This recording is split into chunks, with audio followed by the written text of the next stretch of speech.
ꯈꯨꯔꯨꯝꯖꯔꯤ ꯃꯌꯥꯝ ꯉꯁꯤꯗꯤ ꯊꯔꯣꯏ ꯊꯣꯡꯕꯅꯦ ꯌꯦꯔꯨꯝ ꯉꯧꯕꯅꯦ ꯊꯔꯣꯏ ꯃꯍꯤꯅꯦ ꯑꯗꯨꯒ ꯄꯥꯐꯣꯔꯒ ꯄꯨꯔ ꯂꯥꯛꯆꯔꯦ ꯑꯗꯣ ꯌꯥꯏ ꯊꯔꯣꯏꯁꯦ ꯑꯗꯨꯅ ꯀꯩꯅꯣ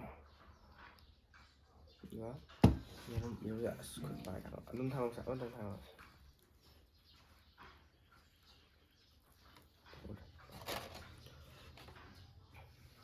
ꯑꯗꯣ ꯃꯌꯥꯝꯅꯗꯤ ꯀꯃꯦꯟꯗ ꯊꯔꯣꯏ ꯊꯣꯡꯕ ꯆꯦꯂꯦꯟꯖ ꯇꯧꯔꯣ ꯍꯥꯏꯕ꯭ꯔꯣ ꯃꯇꯥꯡ ꯆꯥꯕ ꯑꯝꯗ ꯇꯧꯔꯛꯑꯒꯦꯕꯗꯣ ꯑꯗꯣ ꯉꯁꯤꯗꯤ ꯇꯧꯗ ꯁꯥꯎꯔ ꯌꯥꯗꯦꯀꯣ ꯃꯌꯥꯝ ꯑꯗꯣ ꯑꯩꯈꯣꯏ ꯉꯁꯤ ꯆꯥꯗꯣꯏ ꯁꯤꯅꯦ ꯍꯥꯎꯔꯦ ꯑꯗꯣ ꯃꯌꯥꯝ ꯆꯥꯗ꯭ꯔꯤꯉꯩꯗ ꯑꯩꯈꯣꯏꯅꯤꯒꯤ ꯚꯤꯗꯤꯑꯣꯁꯤꯕꯨ ꯃꯌꯥꯝꯅ ꯑꯍꯥꯟꯕ ꯌꯦꯡꯕꯤꯕ ꯑꯣꯏꯔꯗꯤ ꯂꯥꯏꯛ ꯁꯤꯌꯔ ꯁꯕꯁꯀ꯭ꯔꯥꯏꯕ ꯇꯧꯕꯤꯔꯝꯃꯨ ꯑꯗꯨꯒ ꯕꯦꯜ ꯑꯥꯏꯀꯣꯟꯁꯨ ꯅꯝꯕꯤꯔꯝꯃꯨ ꯑꯗꯨꯒ ꯑꯩꯈꯣꯏ ꯑꯅꯧ ꯑꯅꯧ ꯊꯥꯒꯠꯂꯛꯄꯗꯣ ꯕꯦꯜ ꯑꯥꯏꯀꯣꯟ ꯅꯝꯕꯗ ꯑꯗꯨꯝ ꯅꯣꯇꯤꯐꯤꯀꯦꯁꯟ ꯂꯥꯛꯑꯅꯤ ꯑꯗꯨꯗꯤ ꯃꯌꯥꯝ ꯆꯥꯕ ꯍꯧꯅꯕ ꯇꯧꯔꯁꯦ ꯌꯦꯔꯨꯝ ꯍꯥꯡꯅꯕ ꯊꯣꯡꯕ ꯌꯥꯝ ꯆꯥꯅꯤꯡꯉꯤ ꯉꯁꯥꯏ ꯇꯦꯁ ꯇꯧꯕꯗ ꯍꯥꯎꯋꯦ ꯌꯥꯝꯅ ꯍꯣꯏ ꯑꯍꯥꯡꯕꯁꯨ ꯌꯥꯎꯋꯦ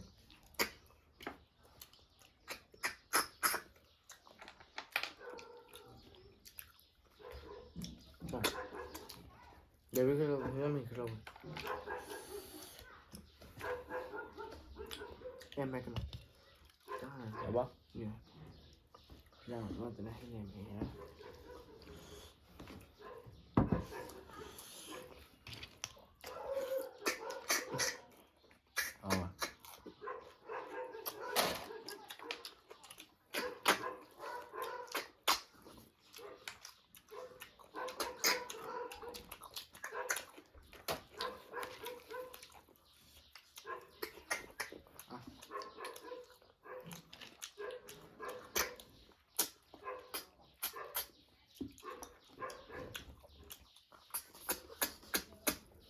Chấp nhận chưa?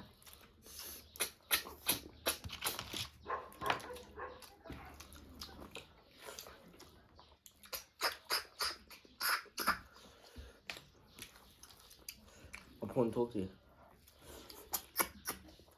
Nghe răng người ta cung thảo rồi. Răng rồi.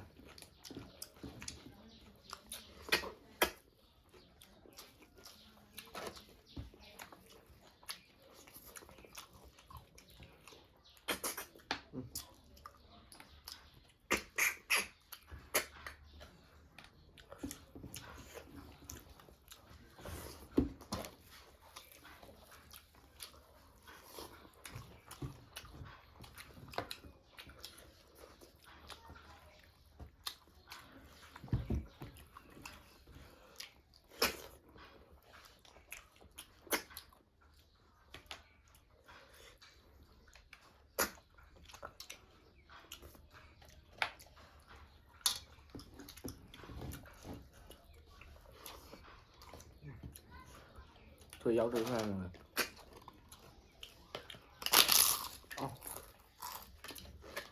Phải một con việc.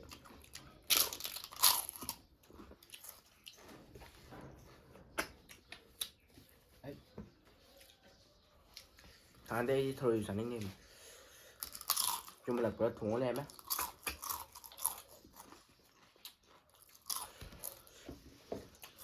Thôi chứ một cái bụi gì. Ngon mình khơi. 무기는 답이야. 뭔가 살찌우도. 이거 많아. 지금 좁을 그리. 뭐 빠지네. 네.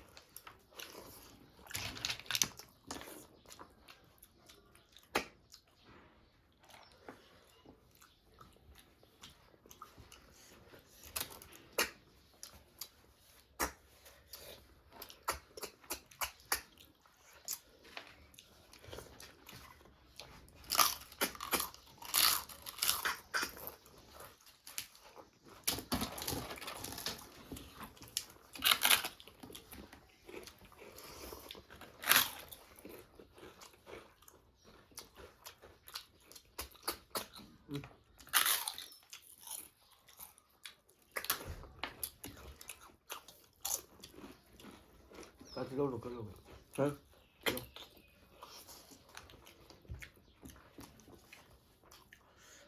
Cái tí lô. Ổn nên.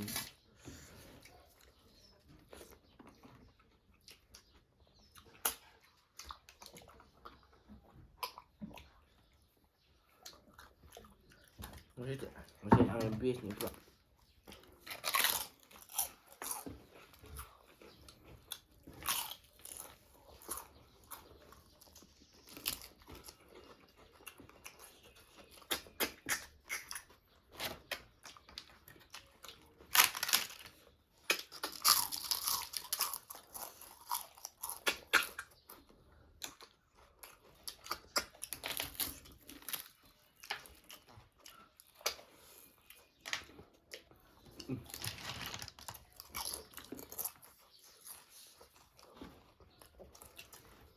Dập đi với hầu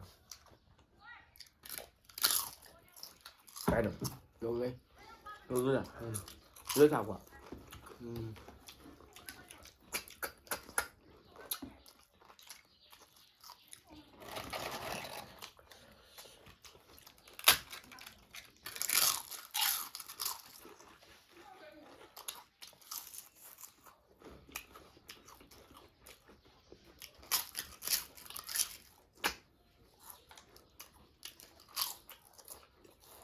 nó nặng cái thùng thôi rồi anh nào áo thùng thôi rồi nó sẽ thùng mặn đẹp cái này nó cái gì vậy thùng to cả hao chuẩn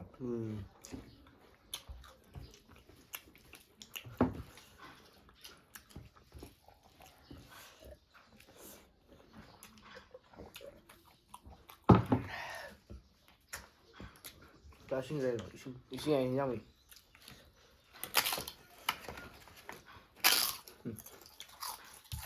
와.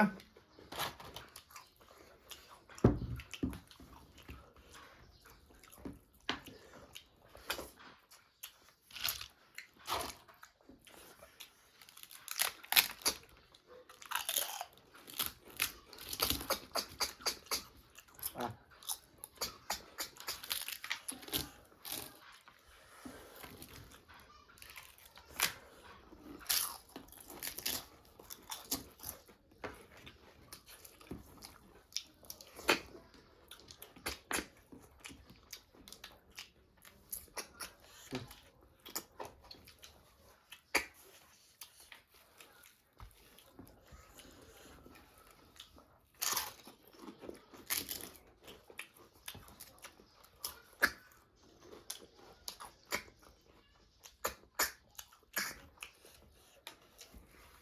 Đã xả rồi đâu rồi đâu rồi anh nhé đẹp rồi ba mình nhé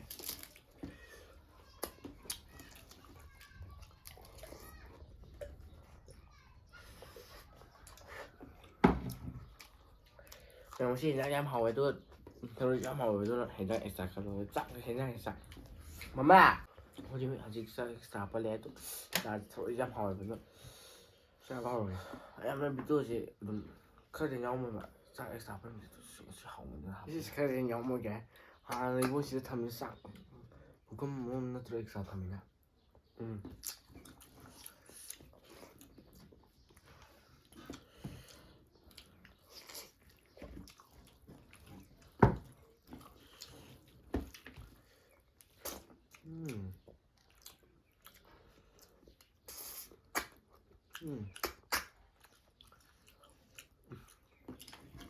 rồi mà phải làm như vậy mà đi khuôn mình tập cái nó tông đặt thùng đã sẽ cái tập ăn tải không nhưng mà kêu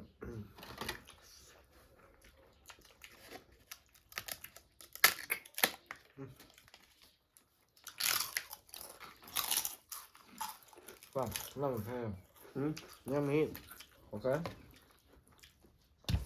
nhé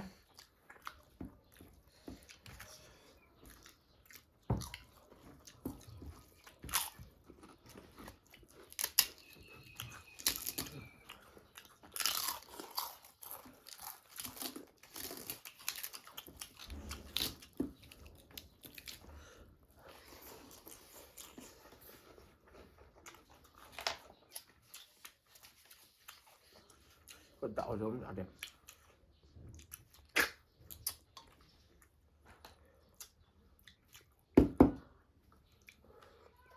người cái màu nick bây giờ ta đi Nó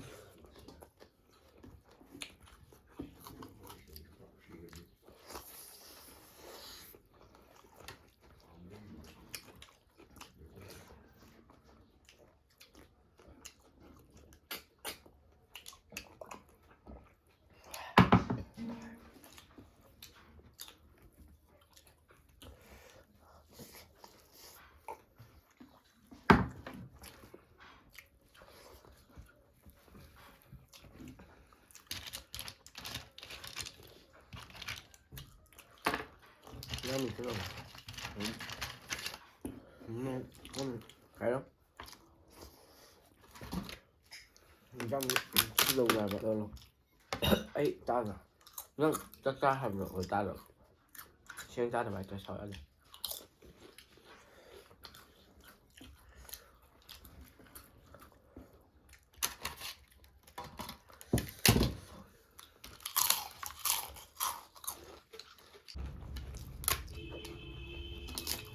cái gì thế chúng ta đi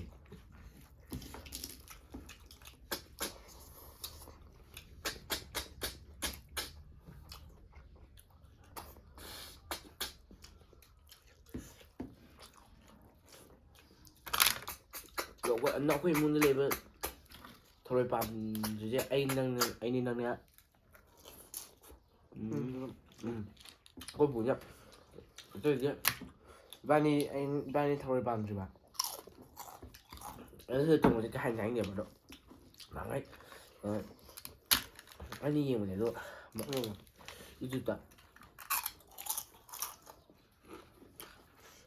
Sao tôi chung gì bà Thổi cái 얘가 동가 이런 거 동가 또 아주 짜는 것도 더 짜는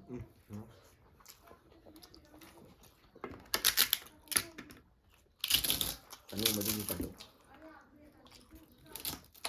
니꺼도 다르지 또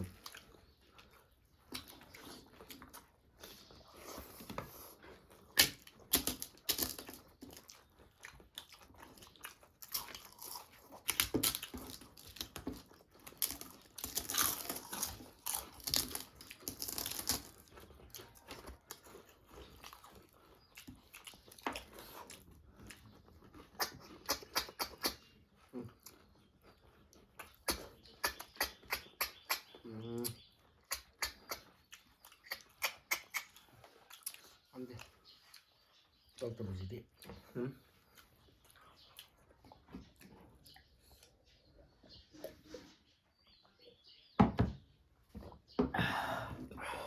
hỏi em thì rằng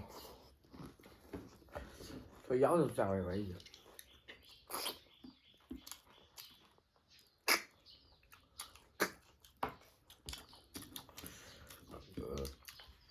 sorry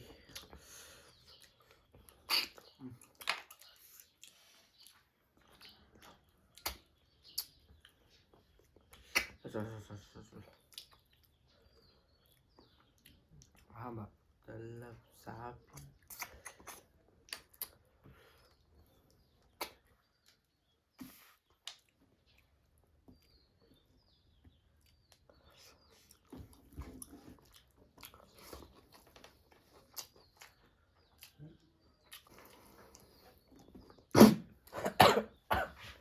Betul ya?